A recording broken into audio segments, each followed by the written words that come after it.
Captain Rick Rock TV. Let's get to the content. When Crip Mac first hit the scene, everybody was all talking about the tattoo that was on his forehead. A lot of people wanted to know what made you get that tat on your forehead. I remember when we was doing comedy and we'd go places, I was even concerned about the tat that was on his forehead. So I made sure when we did comedy skits, we picked locations that would be safe for everybody that was involved with the filming. Now, Crip Mac then went on since this video that I'm about to show y'all to be one of the biggest guys on the internet as far as this social media space. He's one of the biggest. Ain't no doubt about that. I just seen him on Wild 'N Out, so he definitely made it to the big league. Shout out for that, man. Made it to the big league, man. So this is one of the reasons why he got the tattoo on his forehead. He spoke on this on multiple occasions, why he got it. And the video that I'm about to show y'all right now is one of Crip Mac's close friends. And after this incident, I believe this is what changed Crip Mac. So let's go get a better understanding of what made him get the tattoo on his head. Let's check it out. Welcome to Hood War Stories. In this episode, I'll be discussing the case details surrounding Tiny Hardhead's demise. Joswan Montrell Hall was born on June 22nd, 1990. Better known as Tiny Hardhead, was an active gangbanger for the Neighborhood 40s. The Rollin' 40s are a current powerhouse gang located on the west side of South Central Los Angeles. They are composed of 4 main cliques, but today's video will be set in the Park and Dark Side sections. The Dark Side is considered the grimier part of the 40s. More shootings, more bodies, more warfare, and elevated poverty. The gang members from this clique reflect the neighborhood's demographics. Similar to how the gang members from the Avenues clique of the 40s mirror the income levels seen in their community. This is the more affluent, preppier side, known for expensive housing. Back on the dark, you'll see more pro clubs and wife beaters. Tiny Hardhead roamed this turf as a militant foot soldier. His primetime era was in the late 2000s. He was building his name during this period, with claims that he was actively shooting at the Hoovers and Brims. A video circulated of him and Set Trip confronting VNG members at the Fox Hills Mall. We got the 40s and the girlies running in the mall. I'm about to put this on Facebook. They running. The girlies all last night. They find no girlies out on. They run. Put on your shirt. You already know, nigga. Excuse me. Hardhead and Set Trip. All right, so whoever the female is that's filming this video, you can hear her saying, I'm about to put this on Facebook. And if anything would have transpired from this video, she said their name as well. I don't know who she is, but she said their name. So if anything would have transpired, if they wanted to know who these guys is, if they didn't know them, she just definitely gave it up. Let me just run that back about right here. Check it out. Let's get to it. Excuse me. Hardhead and Set Trip. They gon' throw your mic, bro. I ain't even no C making, bro. He on the phone calling his homies. I pop that y'all niggas over what? I'm voting I'll stay shooting y'all niggas. All right.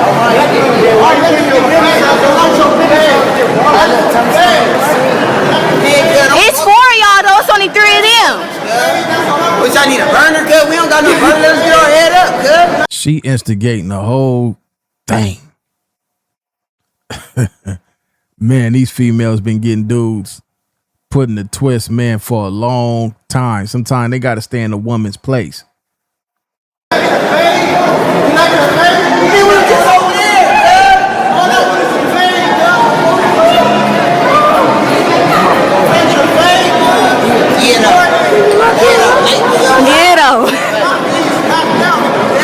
Samaje, Savage T, little brother.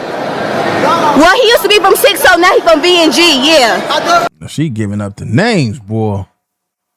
She giving up. I hope nothing didn't happen to this. This is an organic reaction to this video. I haven't seen it. This is my first time seeing it. Once I seen the title of the video, I was familiar with the name because Crip Mac always say his name on interviews. So let's finish this, man. Hopefully don't nothing happen. She didn't give all their name up on this video. This is Samaje, I know him.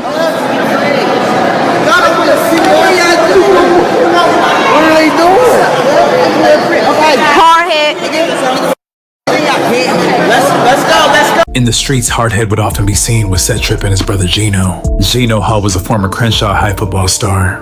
In 2009, Gino was named the City Section Player of the Year. As a wide receiver, he was the best player on a team that featured multiple D1 players. He seemed on track to take it to the next level, but behind the lights, his ties to his gang never faded. Like his brother Hardhead, Gino was from the 40s and never tried to hide his affiliation. He was an official member, but wasn't out shooting at people like his brother Hardhead. Nevertheless, he was in the streets. Crips, I swear to God, you ain't know how. His ties would cost him his football future when he became the victim. Oh man, I hate to hear that, man. Oh man, when you got homies like this, good in the sports, you see them going the right way, y'all supposed to grab them like, look, homie, you got a promising career. You might got an action at being an NFL star. We don't need you over here with us. Any y'all out there that got homies, little homies, if it's young or old, whoever watching me, and you see them doing good, sports, whatever they trying to do, man, get them up out of there. No matter how bad they want to hang around, get them up out of there, man. It ain't, listen, try to explain to them like, listen, man, you don't want to do, nigga, you gonna blow all that to do this? This is cool, we doing this. You ain't got to do this. You need to go and finish what you doing. I hate that he lost his little football career, man. Of a quadruple gang shooting outside a Halloween party at USC. The turn up is real at USC, my nigga.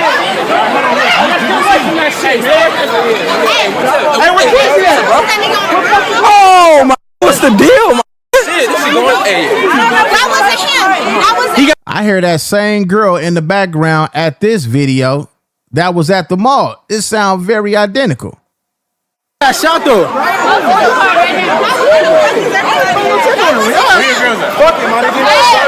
You recording this shit? Oh yeah. World star. You say every video. Oh shit, they about to get you, Raymond.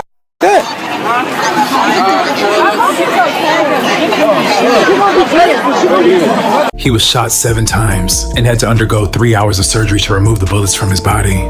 Initially, he would survive, but ended up dying years later from complications of that shooting.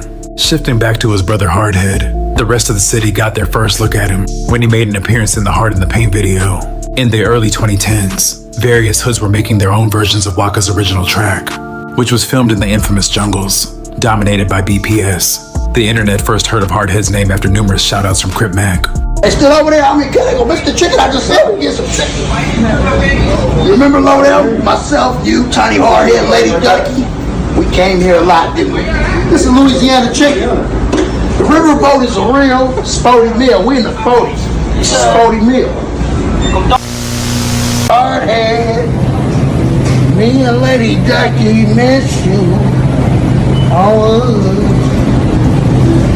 You could tell Crip Mac really had love for the guy, Tiny Hardhead. That was probably one of his closest friends. They not even from the same hood. He from 5'5", even though they, you know, that's a whole nother story. But you could see he had a lot of love for him, man. And for him to get that tattoo on his head, that lets you know that this was just deeper than what a lot of people think on the internet. That's why when he, you know, if you go really pay attention to some of the stuff that he say, and when it, you know, referred to this is why. That was his homeboy, one of his closest friends. What's going on, Hoovah? What you buying, bro? Well, Killa, I already got the old niggas on hood. Tiny Hardhead from 40s. Drink, Killa. Me, Killa, Lady Ducky would drink years. On Neighborhood Crips, I'm getting this right here. You know what that is? That's a Still Reserve 211 on hood. That's strong. Oh, cut two. $6. Oh, that's nifty. That's something nifty on fitness. Go ahead and grab a couple of them. Mix it with the old niggas, and then me and Lupe gonna go ahead and get some Popeye chicken. Fuck you looking at, Custer Sitch? Oh, you're a neighborhood. Neighborhood, bro. Look at Mickey, I'm running fit. A little after Crip Mac got put on 5'5", he'd connect with Hardhead, where they would end up linking from time to time, mainly just kicking back drinking. They became cool, but they were never best friends, nor did they grow up near each other. So some viewed the countless Hardhead references as strange. Tiny Hardhead at 5P. Tiny Hardhead at 5. Wait. Wind that back. What did he just say? Hold up. Let me go back about right here. What did he just say? He said they wasn't friends. Wait a minute. Hold up. You don't really fit. A little after Crip Mac got put on 5-5, he'd connect with Hardhead, where they would end up linking from time to time, mainly just kicking back drinking. They became cool, but they were never best friends, nor did That don't add up. He said they was cool, but they was never best friends. Let me wind that back one more time. Let me stop talking and let the damn thing play. Shut up, Rock. Let it play. where they would end up linking from time to time, mainly just kicking back drinking. They became cool, but they were never best friends, nor did they grow up near each other. So some viewed the countless Hardhead references as strange. Tiny Hardhead FIP. Tiny Hardhead FIP. Tiny Hardhead FIP on Hood. Tiny Hardhead FIP. Hardhead was described as a live wire. And nigga keep calling me every day, Every day? thinking I'm His enemies would try to play him and say he only got cracking when he was drunk or when he had a pistol, but never denied that he indeed would shoot and get active, especially with the Brims and the Hoovers. The dark side and the Hoovers have a long violent history. The 4 Trey Hoovers once operated in the area east of Vermont between King and Vernon. A war broke out and the dark side strong-armed and completely took over the 4 Trey Hoovers turf. That placed the 5 Deuce Hoovers as their nearest rivals, and conflict has persisted ever since. On July 28, 2018, at around 8:50 p.m., Marquise, who was from the 5 Deuce Hoovers, had gone into the liquor store with Juan at the corner of 88th and Vermont. 88th and Vermont lies within what's known as Death Alley, and that specific intersection has ranked among the most dangerous in Los Angeles for the past 15 years. It remains a high-risk area at all hours.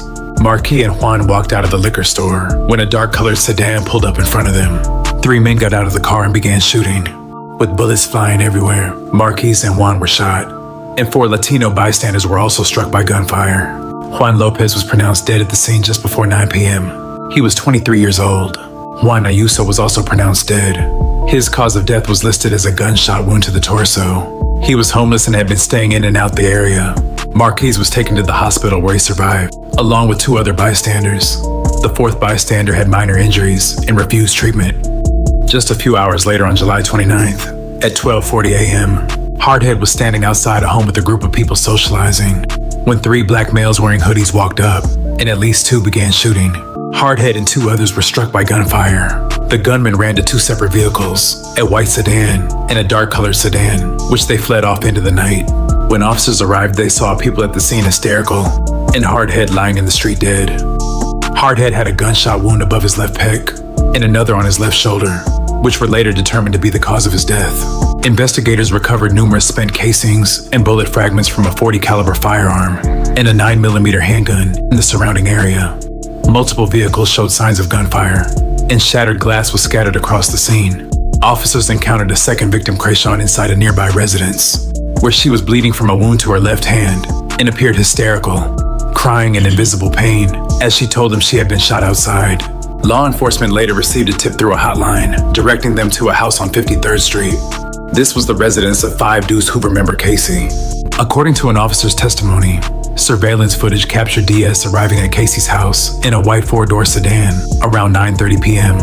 The home saw steady activity, with multiple people and vehicles coming and going throughout the night. 5 Deuce Hoover members Joshua and Destiny arrived later that evening. DS is abbreviated because he was a minor at the time, but for those who don't know, DS is BMG D-Mac, a rising artist in the 5 Deuce Hoovers. Surveillance footage showed D-Mac and Joshua exiting Casey's house with a group of men around 11:43 p.m. They walked past a white sedan parked nearby and headed north up the driveway toward West 53rd Street before turning back. The sedan was briefly illuminated when D-Mac unlocked it with the remote. Around 11:48 p.m., the vehicle backed out and traveled east on West 53rd Street, followed by a Honda Accord. Shortly after the Hardhead shooting, footage shows 2 cars heading south on Kansas Avenue before separating.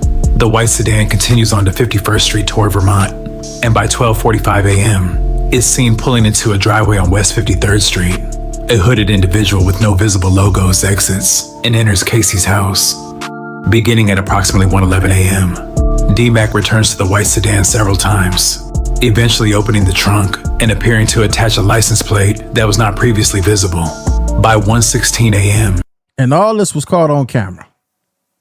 Either it was caught on camera or somebody said so, but man, they full of detail. he joins Joshua and Destiny in the driveway, and at 1:21 a.m., he is seen exchanging a gang handshake with Casey. A few days later, a gang enforcement officer observed Joshua and Destiny retrieving a black bag from shrubs beside Casey's house before fleeing when spotted.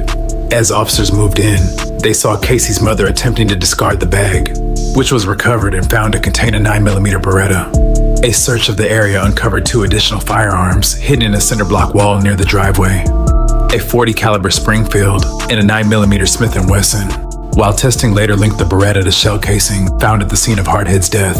The court found the murder and attempted murder to be willful, deliberate, and premeditated, and subsequently declared D-Mac a ward of the court, placing him on probation while allowing him to remain at home with his parents.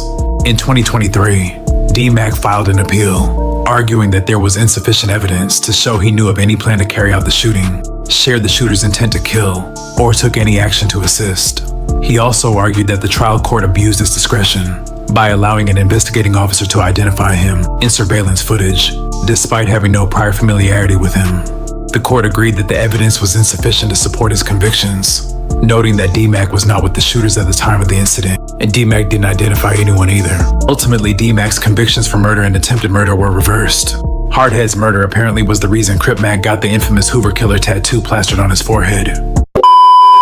I like that. I like that. 55. You got you. I got you. And then Hoovah Killa. That's self-explanatory. Yeah. Oh, look. What? Can you say why you don't specifically like the Hoovers? Well, I got personal reasons, but I'm from a hood that we always hated them. Okay. So we always been back and forth with them. Before I had this tattoo cut of hood ass. Yeah. I'm hood, but I lost somebody very close, fired me a lope. Yeah. Like a big brother fired me, Hardhead from 40s. Yeah. Hood. And then from there, cuz we've just been all gas on these niggas. All gas, and that's what his 5 ever gonna see. Yeah. And I ain't letting up on them. Yeah. Now that's why a lot of these hood beefs don't end, because a lot of people done lost people that was close to them, and it's going to continue. Some people like, man, we can squash it, but some people like, nah, I'm not squashing it. I'm not going to squash it till the casket drop. And that's how this stuff continue to go on. But at some point, everybody take a loss, no matter what side it's on. Your enemies took a loss. Your hood took a loss. What y'all going to do? Just keep on letting each other get unalive? At one point, do y'all say, man, it's enough? Even the U.S. military, we go to war, but at some point, they wave the white flag, man, it's over with. We got to get it together. Ever. After Hardhead's murder, Crip Mac was so moved, he took it upon himself to hit the studio and lay down a track. Nigga, I'm a whorehead. FIP, tiny whorehead. I'm feeling snorts and busting heads till dead. I bleed Crip blue. No red, 50 fast straight. 5 you customers up with lead. I just knew his wife in my bed. Disrespectful dinker. His wife in my bed. I been gripping hard. A nickel Mr. Big Crody. I'm 5 Aris 40. Woodies, it's nifty 40s. I keep Billy Weston on me. Catch the end of Smiggles run up on me. I stay alert, not scared of Johnnies. I keep that on me. Rufus Furious gripping. They took my low, I'm really tripping. I can't destruction name, I'm not giving. Go horrified and scripted. Squabble shit, bust on shit. Fight Crip. FIP, tiny Hardhead. Hardhead. I ain't giving no passes. Bounce out and get on their asses. We get to blasting out in the middle of traffic. They like just chill, I'm not happening. I'm a whorehead. Pants hanging with the stick on me. I can bang it on the dead, homies. I'm with the biz, homie. I'm really with the shit, homie. Nigga, don't snitch on, nigga. I'm a And to this day, they was tripping. You seen the orange rag on fire, and then you seen the milk poured next to it. Was that for the YouTuber Milk74 at the time? Him and Crip Mac was really beefing real hard at some point. When I first came on here, they was beefing. That's all I kept on hearing. Milk and Crip Mac going back and forth, or like they say, back in fifth on the internet. The 40s and Crip Mac continue to carry Hardhead's name. I'd like to thank you guys for watching. Please like, comment, and subscribe. Welcome. All right, man. Rest in peace to Tiny Hardhead and everybody else that lost their life out there in these streets, man, with this non-winning war that continue to go on even to today, man. Hopefully everybody figure it out. So now we know why Crip Mac got the tattoo on his forehead, man. Leave y'all thoughts in the comment section. Go over there and follow my new YouTube channel, Compton Rick Rock Body Cam. We already got the subscribers. They already where they need to be. I need y'all to go over there and watch all the videos, man. Let's get them watch time hours all the way up. We almost there. Probably another month that page over there will be monetized. Let's go get it together, man. I'll catch all of y'all on the next one. Like, comment, share, and subscribe to the channel. Compton Rec Rock TV. Also, hit that notification bell and catch every video when I drop.